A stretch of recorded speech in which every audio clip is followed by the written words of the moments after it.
വേലുത്തമ്പി ദളവയോടുള്ള എതിർപ്പ് ബ്രിട്ടീഷ് സൈന്യം പ്രകടിപ്പിച്ചത് ദാ ഇവിടെയാണ്. ഈ കിഴക്കേ കോട്ടമതിൽ തകർത്തുകൊണ്ടാണ് അന്ന് ആ എതിർപ്പ് പ്രകടിപ്പിച്ചത്. അന്ന് ഈ കിഴക്കേ കോട്ടമതിൽ കരിങ്കല്ലിൽ നിർമ്മിച്ചിരിക്കുകയായിരുന്നു. കാലങ്ങൾക്കിപ്പുറം പിന്നീടത് കട്ടയും കുമ്മായും ഉപയോഗിച്ച് ഈ രൂപത്തിലേക്കായി. അന്ന് നിർമ്മിച്ചത് ആയില്യം തിരുനാൾ രാമവർമ്മയുടെ കാലത്താണ്. ചരിത്ര വസ്തുതകൾ, പല കഥകൾ എന്നിവ പൊതിഞ്ഞു നിൽപ്പുണ്ട്. ഇക്കാലം അത്രയും തലസ്ഥാനത്തിന്റെ മുഖശ്രീയായി പത്മനാഭസ്വാമി ക്ഷേത്രത്തെ ചുറ്റി നിൽക്കുന്ന കോട്ട തുടരുകയാണ്. 4 പ്രധാനപ്പെട്ട കവാടങ്ങളാണ് പത്മനാഭസ്വാമി ക്ഷേത്രത്തിനുള്ളത്.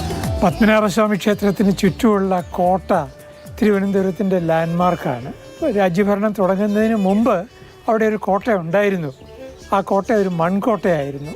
ആ പഴയ മൺകോട്ടയുടെ സ്ഥാനത്ത് നാം ഇന്ന് കാണുന്ന കോട്ട, കരിങ്കൽ കോട്ട നിർമ്മിക്കുന്നത് മാർത്താണ്ഡവർമ്മയാണ്. തൈക്കാട്ട് ഇല്ലത്ത് കേശവൻ വിഷ്ണുത്രാതൻ ഈ ഒരു ആർക്കിടെക്റ്റാണ് അദ്ദേഹത്തിന് വേണ്ടിയിട്ട് കോട്ടയുടെ സ്ഥാനം കണ്ടതും, അതായത് നാം ഇന്ന് കാണുന്ന കോട്ടയുടെ സ്ഥാനം കണ്ടതും.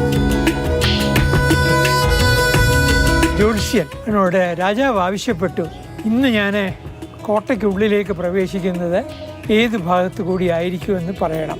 അപൂർവ സിദ്ധികളുള്ള ഗണകൻ പറഞ്ഞു, രാജാവ് ഇവിടെ ഒരു ചെറിയ കോട്ടവാതിലുണ്ട്, അവിടെ കൂടിയായിരിക്കും പ്രവേശിക്കുന്നത് എന്ന് മുൻകൂട്ടി പ്രവചിച്ചു.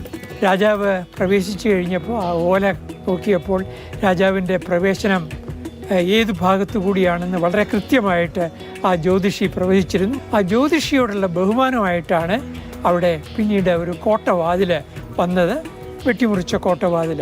സാങ്കേതിക വിദ്യ ഒരുപാട് വളർന്നു. നിർമ്മാണ രീതികളിൽ പല പുതിയ ആശയങ്ങളും പ്രത്യക്ഷപ്പെട്ടു. അപ്പോഴും ഇത്തരം ചരിത്ര സ്മാരകങ്ങൾ തലപ്പൊക്കത്തോടെ നിൽക്കുകയാണ്. അന്ന് കെട്ടിടങ്ങൾ എന്ന് പണിയുമ്പോൾ അവരുടെ കഴിവിൻ്റെ ഒരു മാക്സിമം ആണ് ആ പണിയിൽ കൂടി അവർ സാധിച്ചിരുന്നത്. ഇന്നങ്ങനെയല്ല, എല്ലാം ഒരുതരം കാട്ടിക്കൂട്ടലുകളാണ്. ഭക്തി ഒരു വലിയ ഘടകമായിരുന്നു. ആ ഭക്തി തീർച്ചയായിട്ടും അവരുടെ പ്രവർത്തനങ്ങളിൽ, നിർമ്മാണ പ്രവർത്തനങ്ങളിലും സ്വാഭാവികമായി പ്രതിഫലിച്ചിരുന്നു. കാലവുമായി ചേർത്ത് വയ്ക്കുമ്പോൾ ഈ നിർമ്മിതികൾ അത്ഭുതമാണ്. അതിനെ പരിപാലിച്ച് നിർത്തേണ്ടത് അനിവാര്യതയും.